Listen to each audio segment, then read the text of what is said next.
হুম। আসসালামু আলাইকুম রহমতুল্লাহ বারাকাতু। ওয়ালাইকুম আসসালাম রহমতুল্লাহ বরকাত। শেখ, আমি কাতার থেকে বলছিলাম।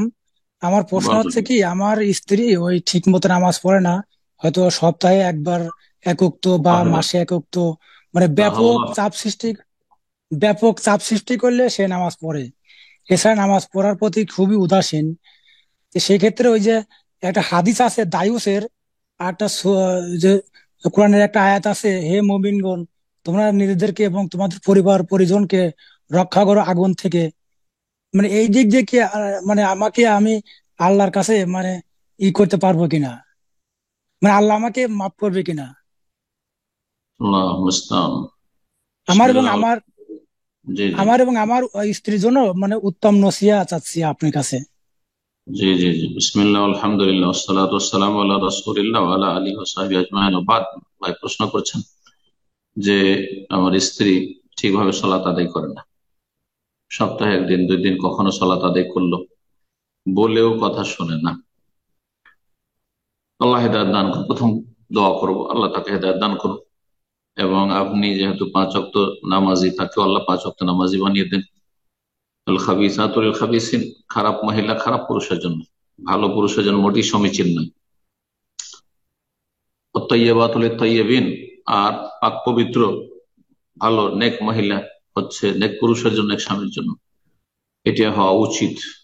এটা হচ্ছে শরীয়তের বিধান, কিন্তু সৃষ্টিগত আল্লাহর ফায়সালা, হুকমে কওনি, আল্লাহর কারখানায় সেখানে ব্যতিক্রম ঘটে থাকে। ভালো মানুষের ভাগ্যে খারাপ মহিলা জুটে যায়, আর ভালো মহিলার ভাগ্যে খারাপ অসৎ স্বামীও জুটে যায়। আল্লাহ রাব্বুল আলামিন এইভাবে পরীক্ষা করে থাকেন। ধৈর্য ধারণ করুন এবং যথাসাধ্য চেষ্টা করুন। প্রথম বলবো যে চেষ্টা করুন, তাকে দাওয়াত দেন, চাপ সৃষ্টি করেন, বলেন যে সালাত আদায় করতে হবে, না হলে সংসার আমার সাথে করা সম্ভব নয়। জি। আর তারপরে কোরআনে কারিমে আল্লাহ রাব্বুল আলামিন ইরশাদ করেছেন অবাধ্য মহিলাদের ক্ষেত্রে, ওয়াল্লাতী তাখাফুনা নুশুজাহুন্না, যেসব মহিলারা অবাধ্য হয়ে যায়। যদি তোমরা হে পুরুষরা স্বামীরা আশঙ্কা করো তোমাদের স্ত্রীদের পক্ষ থেকে নশুজ অবাধ্যতার, তাহলে কি করবে? ফাইজুহুন্না, প্রথম তাদেরকে বুঝাও, ওয়াজ করুন, উপদেশ দেন। সেটা আপনি নিজের ভাষাতেও ভালোভাবে মিষ্টি ভাষা উপদেশ দেন। কোরআন সুন্নাহর যারা আলেম, দলিল ভিত্তিক আলোচনা রয়েছে, তাদের আলোচনাগুলি, নামাজ ত্যাগের বিধান, সালাত ত্যাগ করলে মুসলিম থাকে না, কাফের হয়ে যায়, মুরতাদ হয়ে যায়, এই বিষয়টা শোনান, জানান। জি, যাতে করে হুজ্জত কায়েম হয়, বলতে না পারে যে আমি জানতাম না। জি। বা আমার সাথে অবিচার করা হয়েছে, আমার উপর জুলুম করা হয়েছে, আমার স্বামী ছেড়ে দিয়েছে, তাড়িয়ে দিয়েছে। জি। আর তারপরে ইসলামিক বই পুস্তক দেন, যাতে সালাতের গুরুত্বের কথা আলোচনা রয়েছে। শেখ হোসেন রাহমাহুল্লাহর কিতাব হুকম তারিখে সালাত ত্যাগের বিধান আমি অনুবাদ করেছি, যে বইটি খুব গুরুত্বপূর্ণ কিতাব। সেটা পড়লে কোনো ব্যক্তি যদি মুসলিম হয়ে বাঁচতে চায়, বেনামাজি থাকতেই পারে না, বেনামাজি মুসলিম হয়ে বাঁচতে পারে না। ওয়ালা তামুতুন্না ইল্লা ওয়া আনতুম মুসলিম, আল্লাহ বলছেন তোমরা মুসলিম হয়ে মরো। আরে মুসলিম চোর ডাকাত হয়েও যদি মরে তো একদিন জান্নাত পাবে, কিন্তু মুসলিম নাম মুসলিম কিন্তু বেনামাজি, মোটেই নামাজ পড়ে না, সে মুসলিম না, সে মুসলিম হয়ে মরতে পারবে না। জি। মুরতাদ হয়ে মরবে। আল্লাহ হেদায়েত দান করুন, এবং আল্লাহ আপনাকে তৌফিক দান করুন।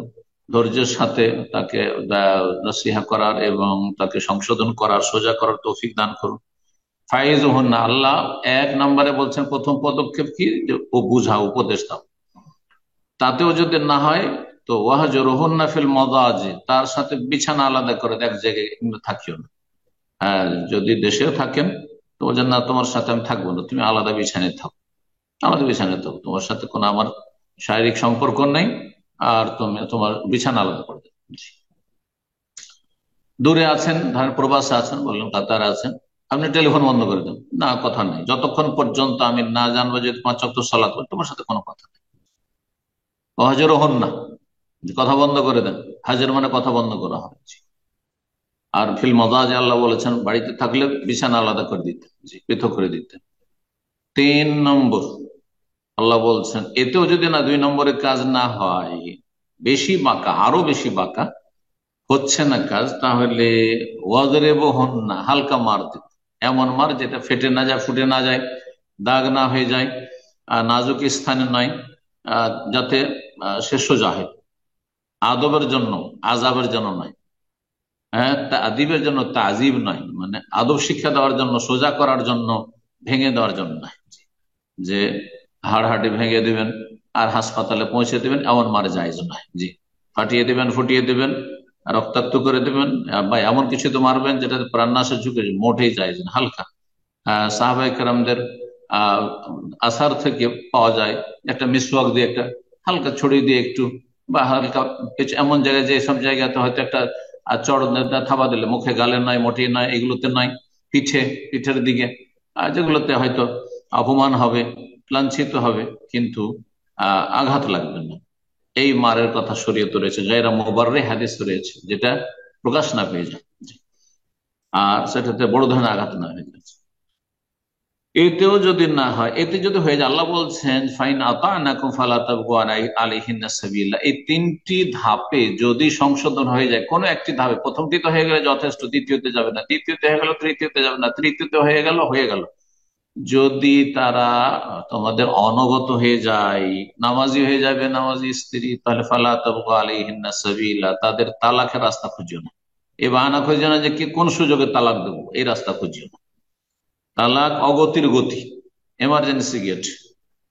আর যদি এতেও না হয়, তিনটি পদক্ষেপ সবগুলি ফেল, তাহলে আল্লাহ তখন তালাকের কথা বলেছে, তখন তালাক দিয়ে বিদায় করে দাও, চলে যাবে। সে বেনামাজিকে খুঁজে নেবে, নামাজি লোকের সাথে বেনামাজি থাকবে, এটা মোটেই সমীচীন নয়। মুমিনদের জন্য হারাম করা হয়েছে।